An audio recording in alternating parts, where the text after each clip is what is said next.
What food isn't worth the effort to be homemade? I'm the kind of guy to go all the way in making things myself. Bread, pasta, pizza, burger buns, flour tortillas, sushi, etc. all from scratch. Never again am I trying to make mochi ice cream. Hard, long and frustrating.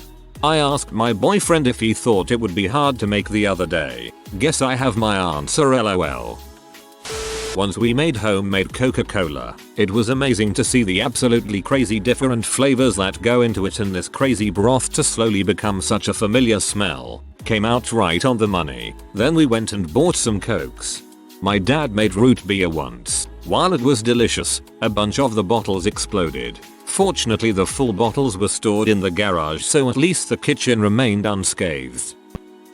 I made my own chipotle aioli after having a sandwich in a restaurant and loving the sauce, food processor, eggs, oil, seasoning, and some trial and error resulted in a pretty good sauce and a lot of cleanup. I later learned the restaurant just mixes chipotle powder into Hellmann's mayo. Aioli is typically not real aioli in most restaurants. Mayo is just too close of a substitute, and people are turned off by the word mayo. Croissants. I love baking as a hobby, and that's one of the few breads that I think is just not worth the effort, and I'm rubbish at it. The problem is it's almost the same effort for 6 as it is for 60, but they don't keep. I've made homemade ramen fully from scratch. Noodles, the broth, the chassis, whole 9 frickin' yards. Literally once in my life. Once. Never doing that crap again.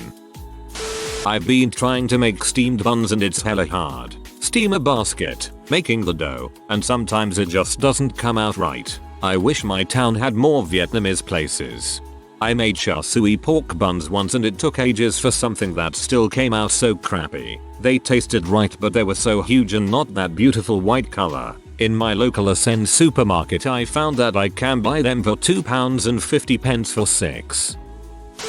Though, honestly, it's an enjoyable journey if you like to cook, but it can be an all-day process if you want to do it the traditional way. It starts with a stock pot and beef bones, and you slowly build the flavor into a few delicious bowls of flavorful goodness. I found that I could eliminate some time using a pressure cooker, but that also affects the quality of the broth over the long run. On balance, I'd much rather pay $8 and have a delicious bowl served up to me in a matter of minutes. Well, it's called pho because it takes forever equals. On a related note, kind of jealous that you can find a bowl for $8. It's now common for a large bowl to cost $11.12 here.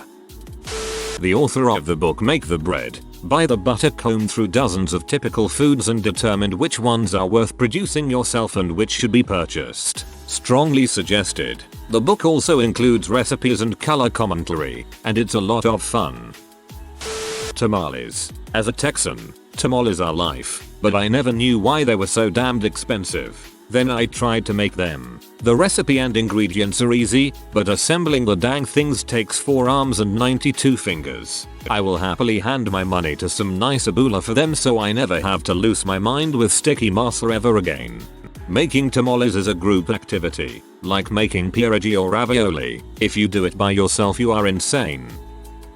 Anything with odd ingredients you don't use regularly. Buying ingredients for something that you may eat once in a blue moon is rarely worth it. Just get it at a restaurant.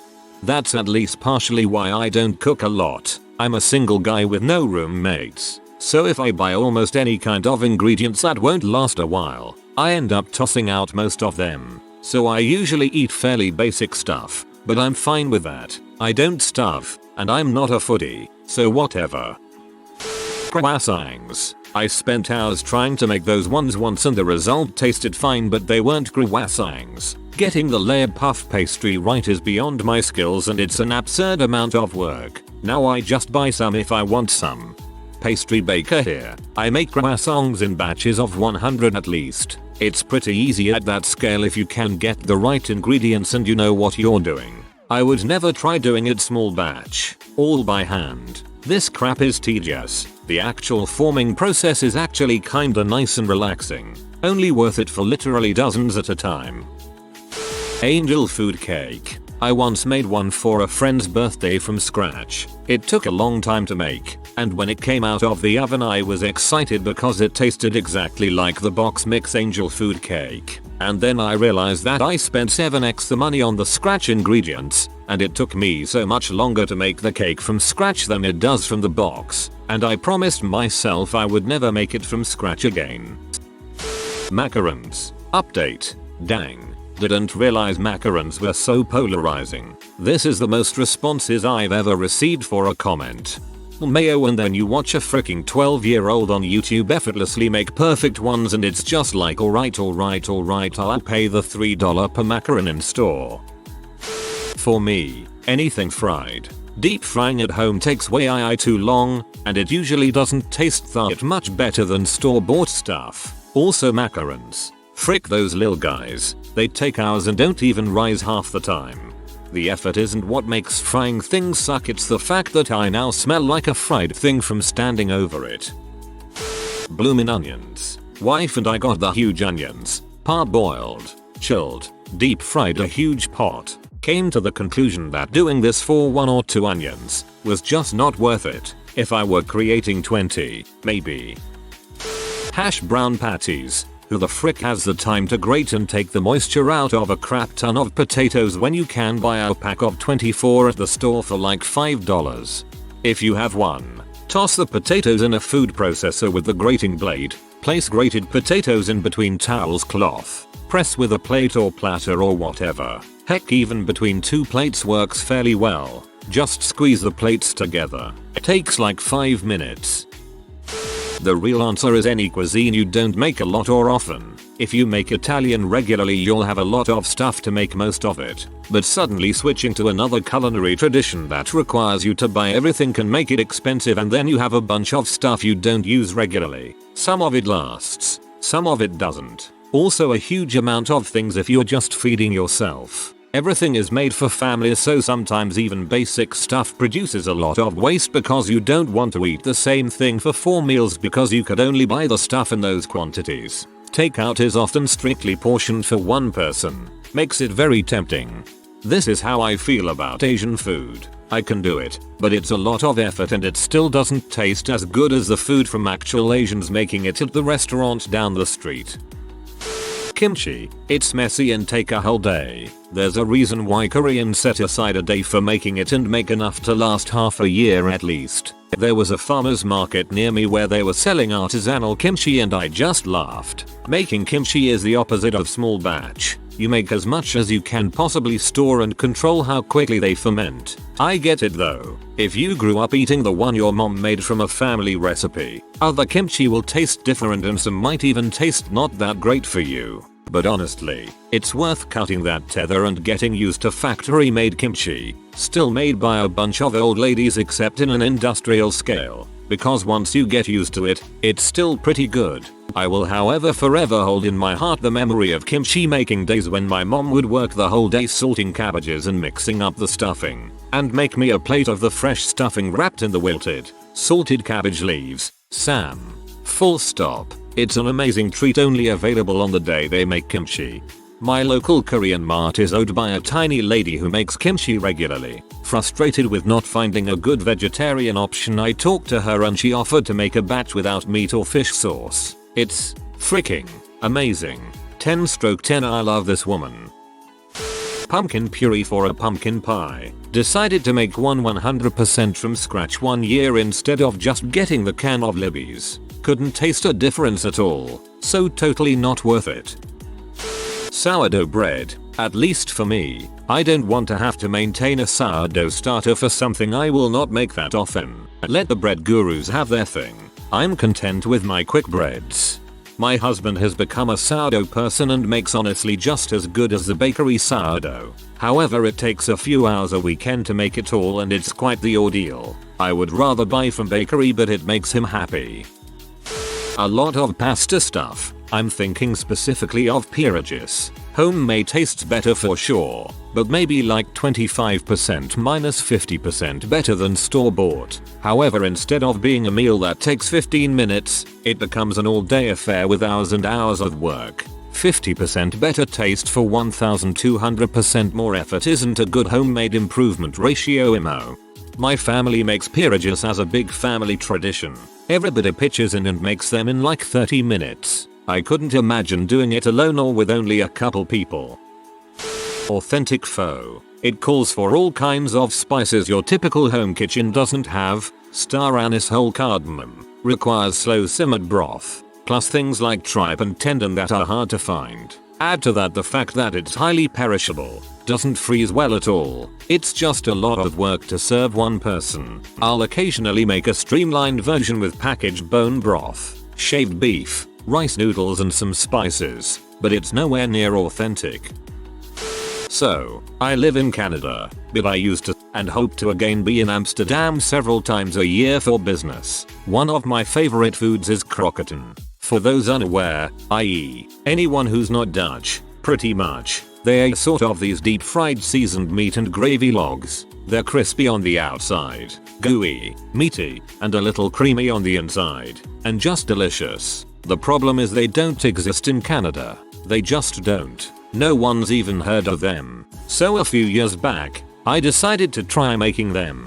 Now, they turned out perfectly, just like something you'd get at Fibo or wherever. But the process took 3 days. You need beef stock for the recipe, and you need cooked beef to shred up. So I figured the easiest way would be to make stock using some beef roast pieces, then shred up the beef pieces after. The beef also has to cool before it can be used, so that was day 1. Making the stock and cooling everything in the fridge overnight. Next, you have to make a roux, so you're cooking flour, butter, milk, and stock. Then once that's cooked, you added the shredded beef, onions, spices, etc. And that also has to cool so it firms up and can be shaped into logs. So that's day 2. Day 3 was rolling out the logs, dipping them in egg, then breadcrumbs, then a second layer, and letting those chill for a few hours in the fridge. Finally, you deep fry them. Like I said, turned out perfectly, but took 3 days, and because they're deep fried, they get soggy if you try to refrigerate them. So you can really only eat them right away. So 3 days of work for a single meal. Loved them, but I'm never doing that again. For me, anything fried. I can't stand the smell, cleaning, or precision to do it right. Yeah, I'm sure many of you are great at it, but I rather not and get a fix for fried stuff at good restaurants. I made homemade General Tso's chicken. Chopped raw chicken, breaded it with egg, flour, and panko crumbs, then fried it in oil. Made the sauce with chili peppers, sugar, soy sauce and other stuff on the stove. Was a ton of work when I could have gotten the same or better tasting Chinese takeout food without touching a ton of raw chicken for 20 minutes and figuring out what to do with a can of used cooking oil. Gummies. They're really hard to make and most of the times you'll end up with a blob, not gummy bears, or whatever you're trying to make. It's far easier to walk to the nearest convenience store. Pad Thai. It's never as good as a restaurant. You need the high-fired wok, otherwise it won't be the same as the restaurants.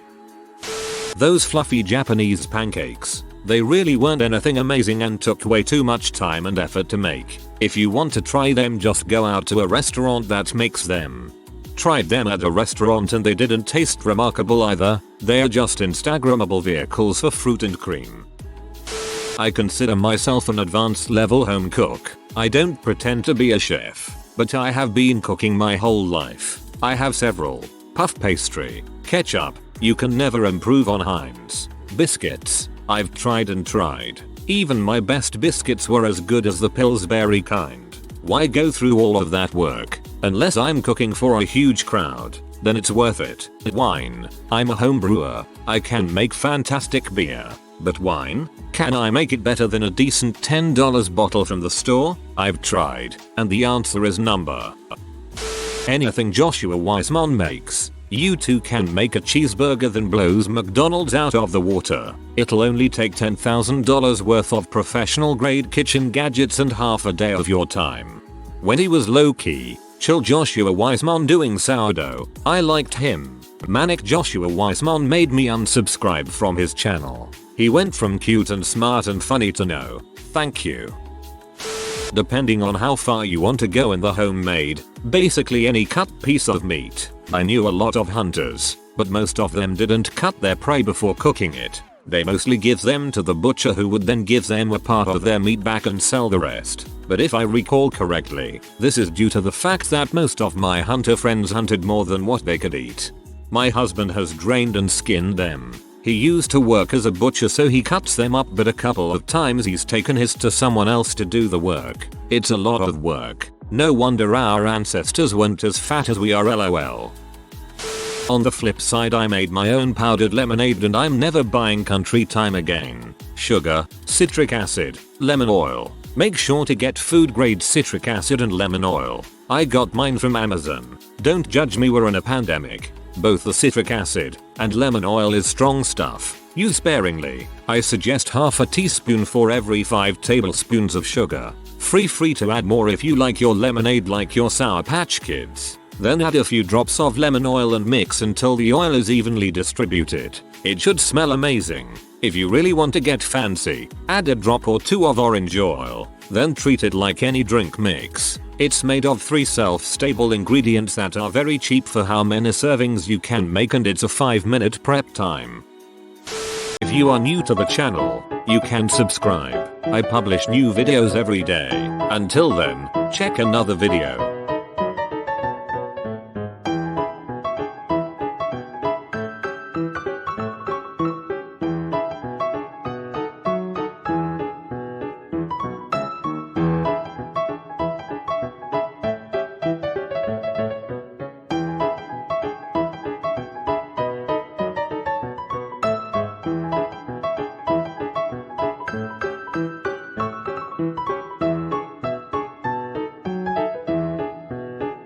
Bye for now.